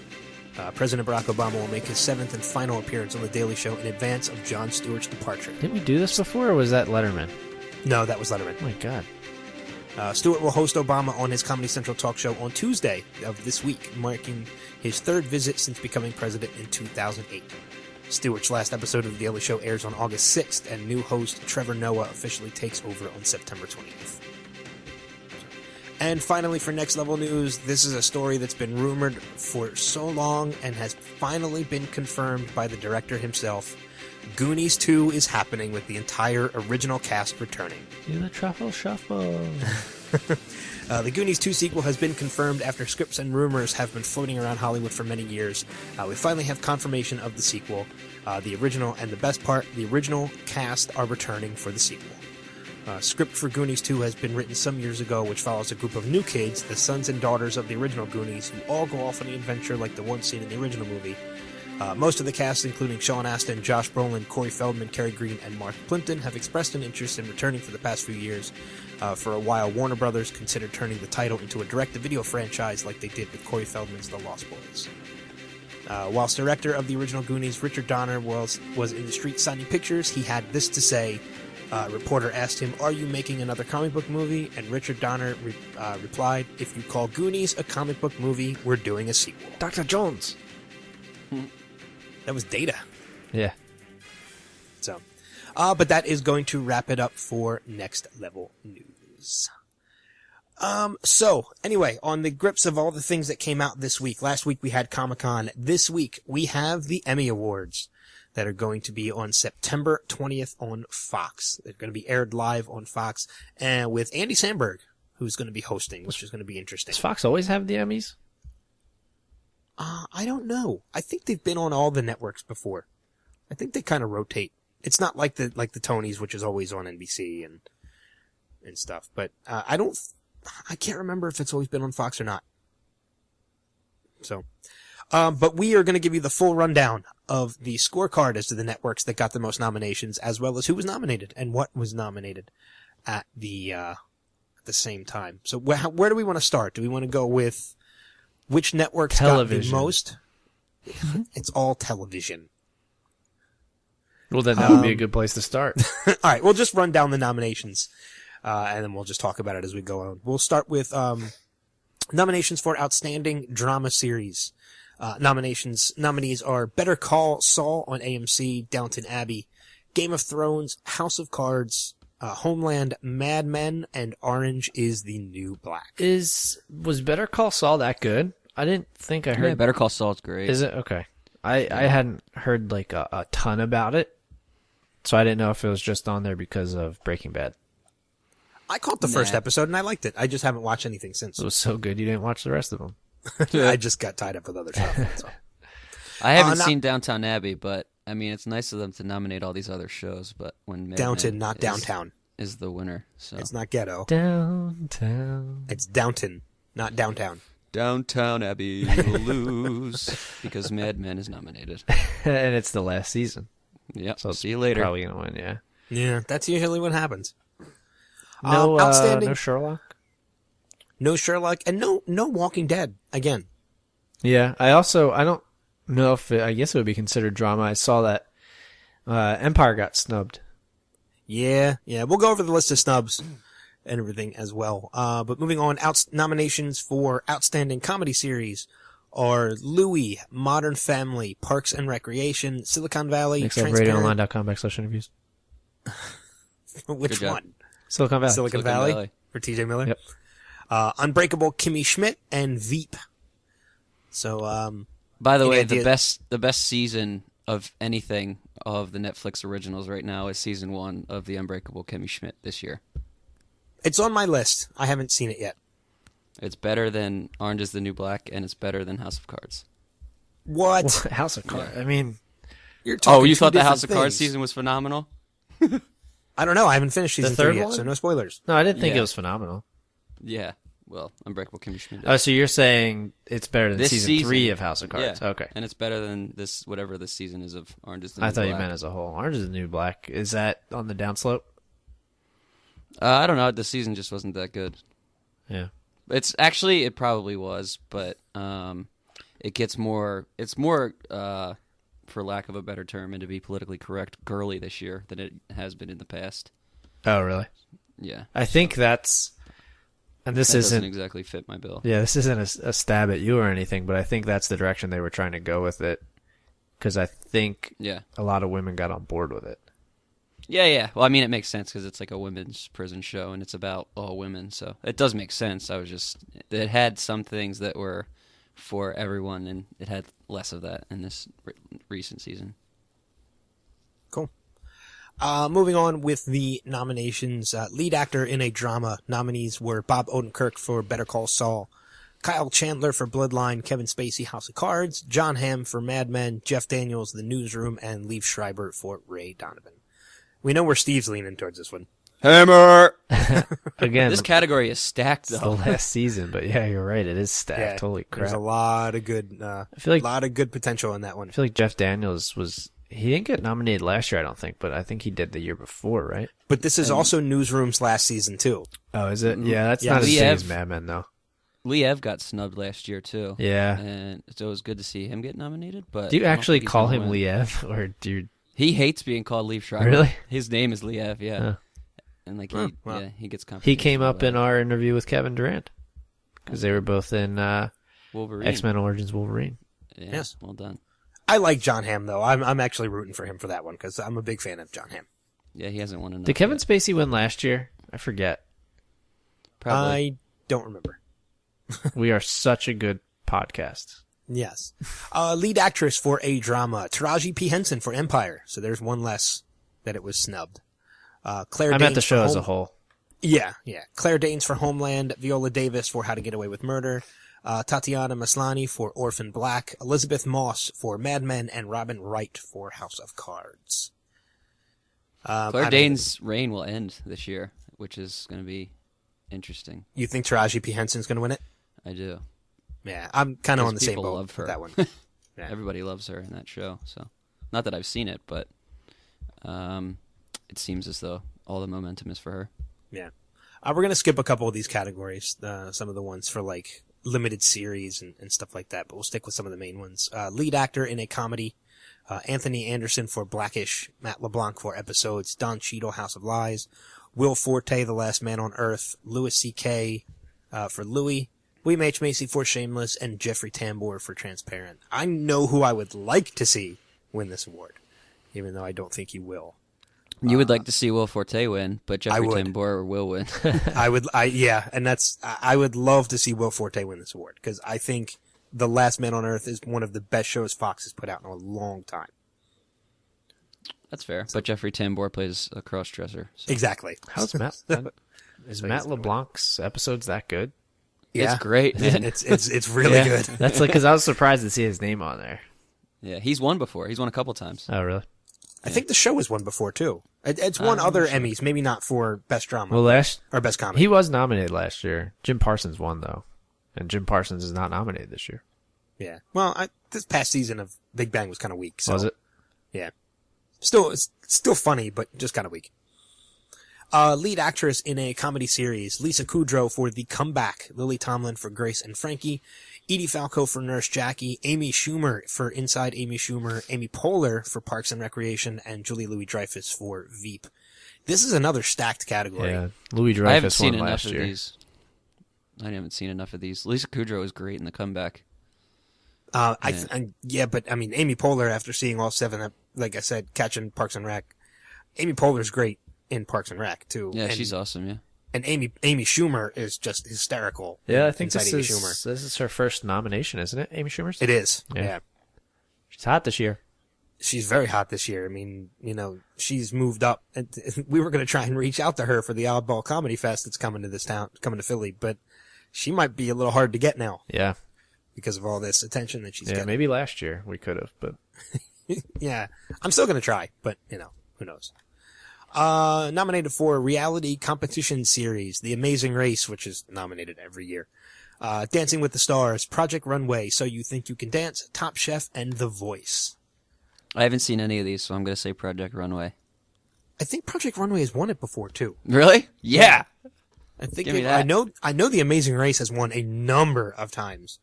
I think Project Runway has won before too. But yeah, I think I'm going to go. I mean, we're not making our exact predictions just yet. We'll wait till we get closer to it. But I mean, early contender to me would be The Voice. You can write Project Runway in pen for me. Best Variety Series, The Colbert Report, The Daily Show with Jon Stewart, Jimmy Kimmel Live, Last Week Tonight with John Oliver, Late Show with David Letterman, and The Tonight Show starring Jimmy Fallon. I think Jimmy's got a good shot at winning this, but with this being the last year for both Stewart and Letterman, I think they might be higher contenders to possibly win the Emmy. This will be the ultimate. Are you giving it to somebody for a Lifetime Achievement Award, or are you giving it to somebody for the best show? Because Fallon is head and shoulders above everyone else yeah. at this moment. But you could give it to Letterman or Jon Stewart. Jon Does Jon Stewart. Stewart get nominated again next year? Like, does it? I don't know when it restarts.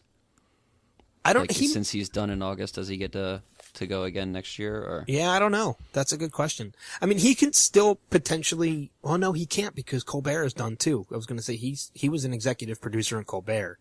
Because it was funny because the year that because Stewart's had won for the past couple of years, and then the year that Colbert finally won, the episode afterwards, Colbert on his show came out and presented the Emmy, and Jon Stewart came out and took it from him and said, "You know what? I still win because I'm the executive producer of your show," and then took the Emmy from him and walked off stage. So it was funny. But yeah, I don't know. Colbert wouldn't be nominated for next year. Yeah, I don't because think his so. show ended months ago. Colbert and Letterman are both ended a while ago at this point, but but Stewart's still going after the nom, so I guess he could potentially still be nominated for next year. So unless it goes till year's end, I don't know. Yeah, I don't know either. So, variety sketch series with Drunk History, Inside Amy Schumer, Key and Peele, Portlandia, and Saturday Night Live. How many times has Saturday Night Live won? Like, it has to be like I 10 or don't know if 15, it right? ever has. Really? I know it's been embarrassing for Saturday nominated, Night but Live. I don't think it's ever won. I mean, I could be very wrong. I don't know. That's funny. Supporting actor in a drama, we have Jonathan Banks for Better Call Saul, Beth Mendelsohn for Bloodline, Jim Carter, Downton Abbey, Peter Dinklage for Game of Thrones. I love seeing his name in there again. Alan Cumming for The Good Wife, and Michael Kelly for House of Cards. I haven't seen enough of these either. My money would always be on Dinklage. And he's won it before. I'm such a Michael Kelly fan, though. Which character is he in House of Cards? He's Stanford. Stanford. Oh, okay. Yeah. Supporting actress Thought he was for gonna be dead. Oh. Well, Resurrected. again, don't, no spoilers. I haven't seen You haven't seen any all of it? season 3. I haven't seen all of season 3. I've only seen like the first 3 or 4 episodes. Yeah, isn't he in those first 3 or 4? He is. Okay. And he's alive? Yeah. Well, there you go. I didn't spoil anything. Shut your Well, mouth. He's also nominated for an Emmy, so Yeah, I think he makes it. Supporting actress for a drama, Joanne Froggatt for Downton Abbey, Lena Headey for Game of Thrones, Amelia Clark for Game of Thrones, Christine Baranski for The Good Wife, Christina Hendricks for Mad Men, and Uzo Aduba for Orange is the New Black. Well, we know where Steve's going with this one. wrong. Lena Headey was great this year. No, okay. She was. You're right. She was awesome By the this way, season. Uzo is Crazy Eyes and Orange is the New Black. Okay. Good for her. I think she's been nominated and might have even won before. She hosted the nomination thing, didn't she? I don't know why either one of you would know. Yeah, I don't know. Regardless, Lena Headey was great this year. Let's see. Supporting actor for a comedy, Andre Braugher for Brooklyn Nine-Nine, Adam Driver for Girls, Keegan-Michael Key for Key and Peele, Ty Burrell for Modern Family, Titus Burgess for Unbreakable Kimmy Schmidt, and Tony Hale for Veep. Ty Burrell won last year. Ty Burrell has won this, I think, a couple times. Oh no, Eric Stone Street has won it before too. It's cool seeing Keegan-Michael Key though. Keegan. Nominated. That's what I said. You said Keenan. No, I said Keegan. I heard Keenan. No. You said Keenan, but Peele should be embarrassed, right? Why should he be Is embarrassed? the other guy's name's Peele, and Yeah. he's not nominated, but Key is?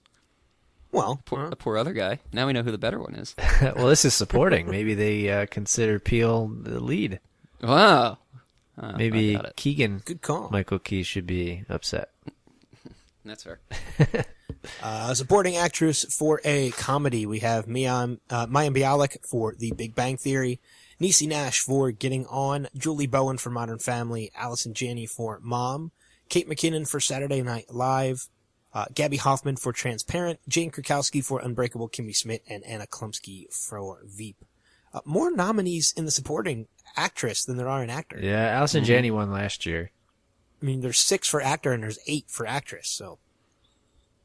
Feminism I guess is real. they're, well, I guess they just don't care. They don't limit it. I guess they feel if there's 8 people that should be nominated, they nominate 8 people. Yeah, last year, only 5 in the guys and 6 in the girls. Would you say that with the numbers, their strategy is YOLO? God damn it. Yeah, actually, looking at that, now that you mention it, I would say their strategy is YOLO. You know what? We're moving on.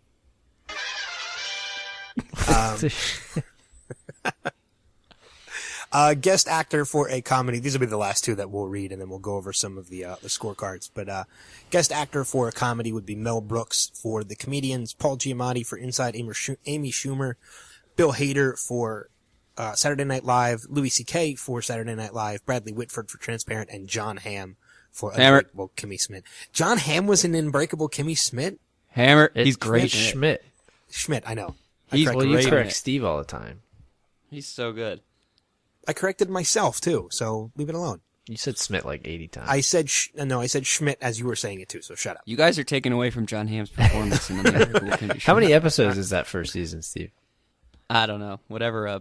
It's a regular Netflix. Probably like, but it's a half hour. 13. It's probably like 12, those are the 13, best. Yeah. I know. I love half-hour Watch it in comedies. 2 days. Yeah.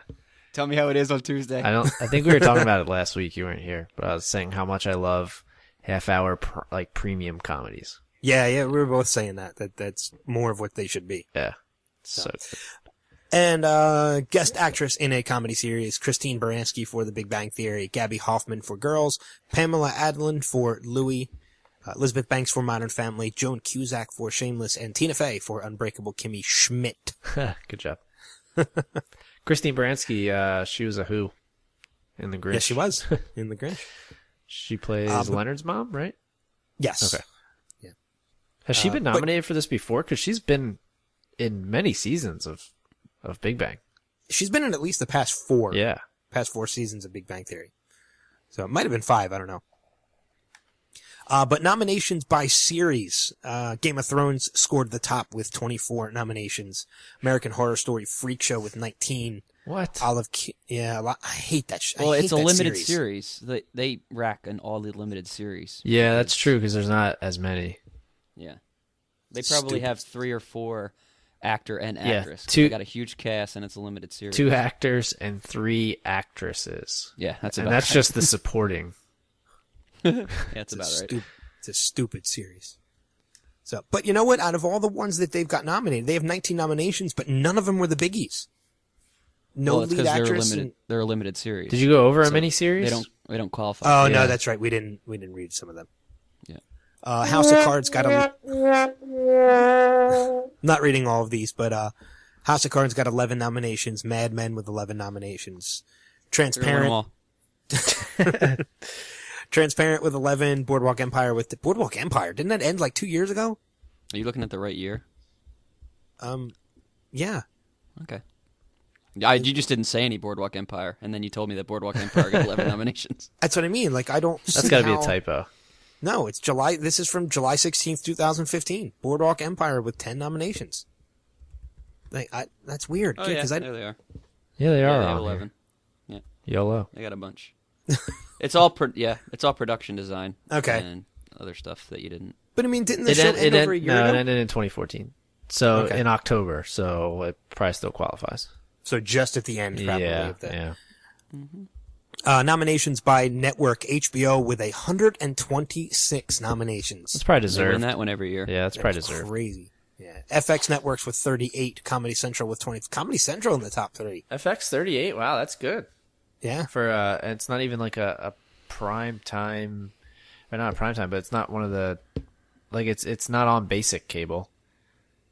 If anybody does that anymore. But I mean, again, too, like both FX Network and Comedy Central both beating AMC and Showtime. Yeah. You know, in the number of nominations they have, that's outstanding. FX pumps out some good stuff, man. Comedy Central stuff is getting better too. I mean, that's just. Well, there's a whole comedy section, so. Yeah, Louie is probably one of the bigger ones for FX. And American Horror Story. And Key and Peele and Inside Amy Schumer were big for Comedy Central this year. Yep. AMC with 24, Showtime with 18, History with 10, or 11, Lifetime with 10, Cinemax 5, Stars 5, Cartoon Network got 4 nominations, Saturday Adult Swim got 3. Non-cable networks with nominations, Fox had 35 nominations, ABC, well, these are out of order, ABC with 42, CBS with 41, NBC 41, Netflix with 34, Amazon with 12, LouisCK.net with 2. That's his comedy special, probably. Yep. Yeah. So, yeah. Looking over some of the snubs, and didn't have them up, of course, so bear with me for 1 second. Yeah. Seriously, man, you and me, we're fucking done professionally. Some of the biggest snubs for the Emmys this year. Of course, we mentioned it earlier. Empire, which had huge ratings, but literally, I think Taraji P. Henson was the only nomination that show had. Yeah, it's Fox's biggest show, I'm pretty sure. They got one other one. They got two. I think it was for like writing or directing or something. I just remember because they said how much it was snubbed, and then they only got two. Yeah, but I think a lot of people were expecting a nomination for drama series for the show as well, and it didn't get it. Another big snub was Mandy Patinkin for Homeland, not nominated for supporting actor for drama series this year. He probably has been for a while. That's probably why they thought it was a snub. It's possible. Yeah. Jane the Virgin was nominated for a Golden Globe, but a lot of people were expecting Gina Rodriguez to get the nomination for actress in a comedy series. Tell you one person who wasn't. Who was that? Me. This show looks so stupid. Kerry Washington in Scandal snubbed as well. Wasn't enough room for her in the drama series nominations, as well as Ellie Kemper for The Unbreakable Kimmy Schmidt. Boo. She didn't get a nomination for Best Actress in a Comedy Series. Collusion. Yeah. Sons of Anarchy nominated, or snubbed for... Schnubbed. That's because we got you saying Kimmy Schmidt now. For Schmidt, yeah. That's screwing you up. I think even the people who watched Sons of Anarchy didn't like Sons of Anarchy anymore. Like, they just watched it just to watch it. To watch the end. No, I know a lot of people who still loved it to the end, like to the point where it was annoying. Well, it's not that good of a show, suckers. Yeah, I agree. Even though Sons of Anarchy snubbed for Outstanding Drama Series. Kim Coates on. Oh, yeah. Yes, but he was awesome. Oh, yeah. So, here's one. These next two are two that I'm very disappointed in. Nick Offerman for Parks and Recreation. He should get nominated for everything every year. Ron Swanson, easily favorite television character ever. Yeah. After watching that show, he was goddamn hysterical. His dry delivery of everything is great. He's probably my role model. Yeah, I would agree. I would honestly agree with that. His character is so fantastic. I love it. That's my profile picture on Facebook now is Duke Silver, which is his jazz persona in the show. And the other big snub that I'm disappointed in was Last Man on Earth for Best Comedy Series, which again I think is just I think that show's phenomenal. It's so well written. What beat it out again? Louis, Modern Family, Parks and Rec, Silicon Valley, Transparent, Unbreakable, and V. Unbreakable Kimmy Schmidt. Yeah, what would you bump? Louis? Maybe people will stop thinking that Modern Family is good. Yeah, I would probably bump Modern Family. It's almost like grandfathered in at this point. Yeah, that's because Louis is too good. I'll tell you one show I think is going to be nominated next year is the Jim Gaffigan Show.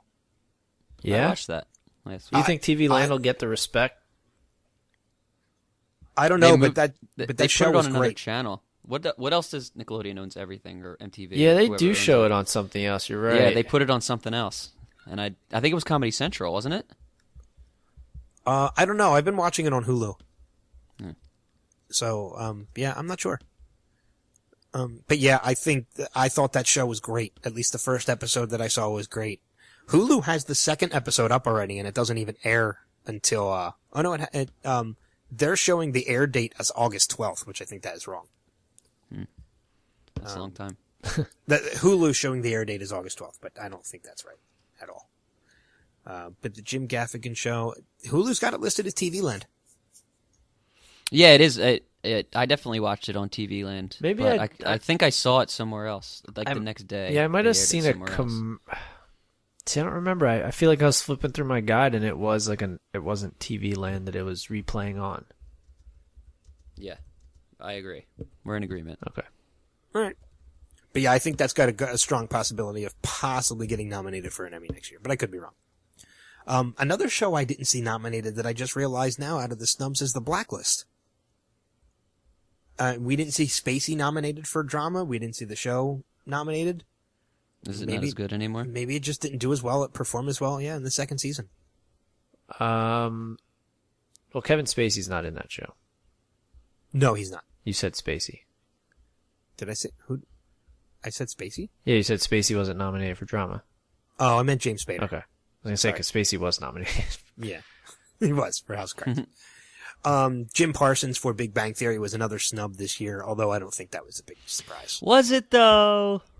That's what I mean. I don't think that was a big surprise. Anytime he's not nominated is a personal victory for me. Steve hates him. I do so bad. I think that show would be awesome if he wasn't in it. Really? Like, it would be one of my favorite shows if he wasn't in it. He annoys the hell out of me.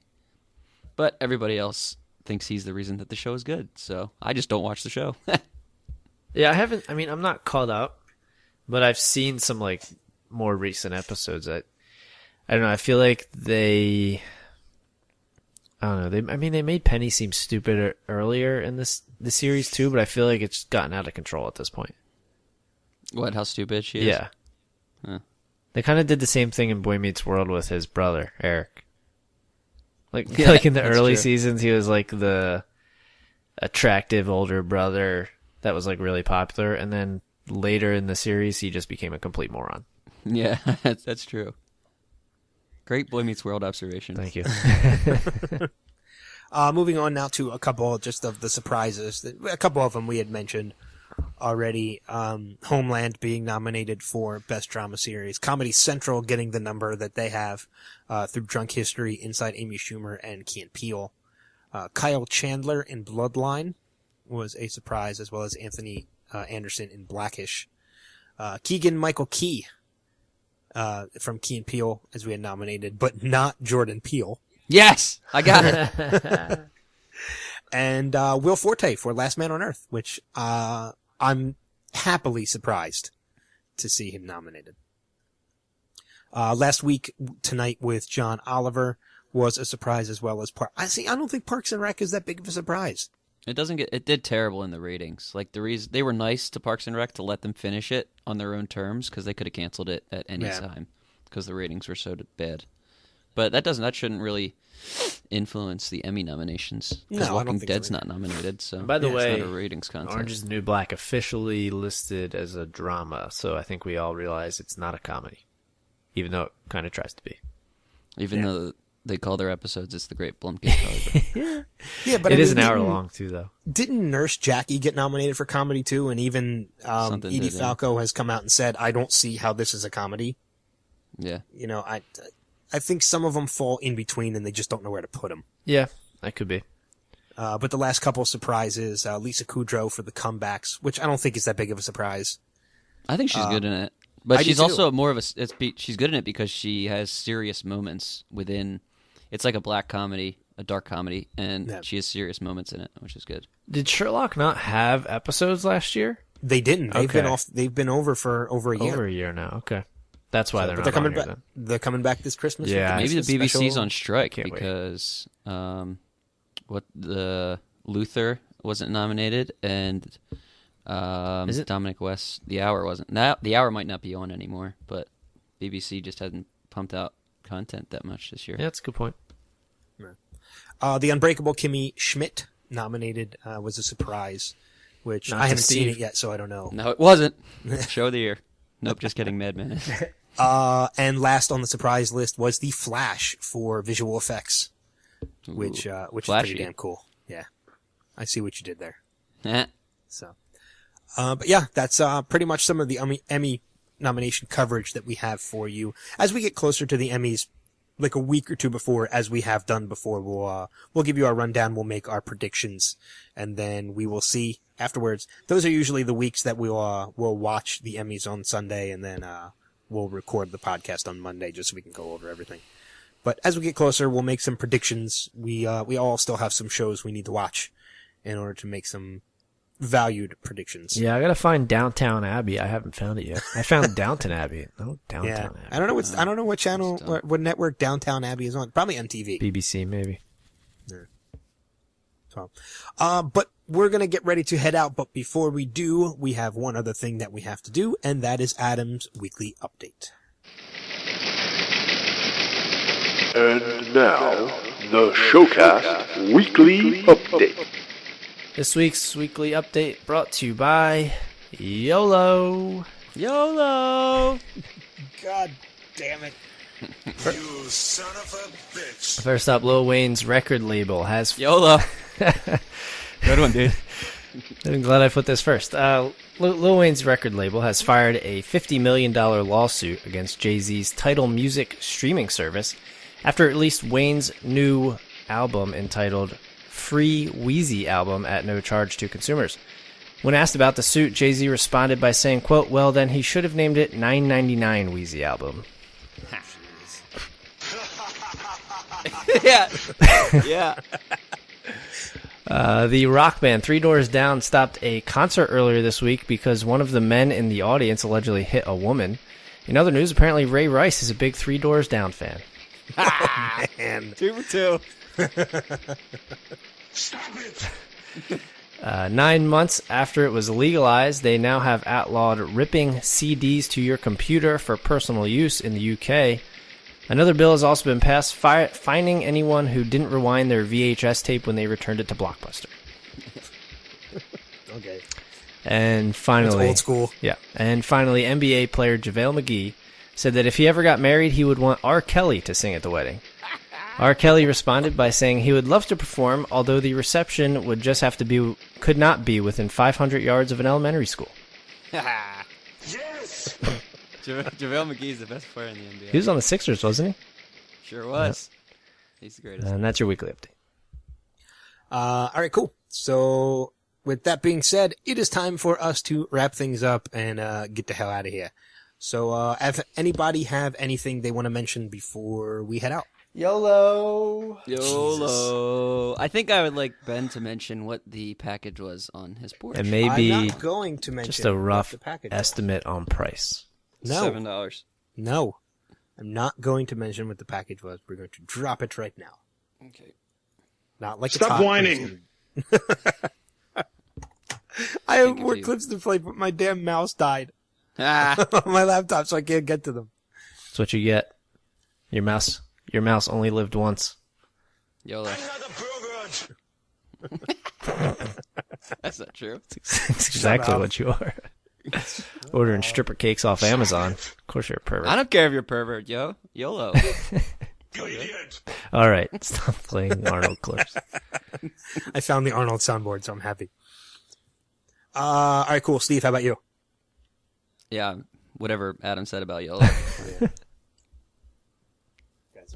Dickhead. I'm done. Ben is done only with the Arnold speaking in Arnold quotes from now on. I'm done with the Arnold soundboard for the night. Cool.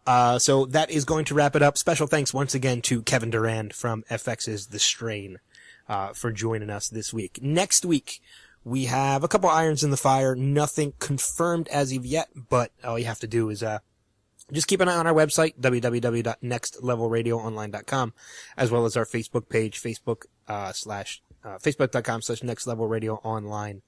And our Twitter handle, at NXT Level Radio. Just keep a monitor on everything, and as soon as we get anything confirmed for next week, you will know right away as soon as we post it. Trying to get Drake on. No, we're not. YOLO. If we do, it'll be you two. Fine with me. I will not be a part of that. Nothing It'll be against... like, it'll be like the, how many times can you say meow? It's nothing against Drake. It's just, I can't stand the YOLO good luck shit. starting a battle with Drake and living it for another month. Yeah, exactly. You weren't high, you were low. God damn it. Anyway, it's it's time to go. I'm really regretting letting you edit Back this in the podcast 90s this when I week. was younger, I had this little thing on a string. It was called a yellow. YOLO. That's a yo-yo. Oh, well, orange is a mixture between red and yellow. Do you have these up on a website somewhere? No. You're smart. That's off the cuff, bro. Where'd it go? Because I only YOLO. YOLO. Are you done? We gotta go low. All right, that one was actually pretty damn funny. Oh my god! All right, we're out of here. We'll see.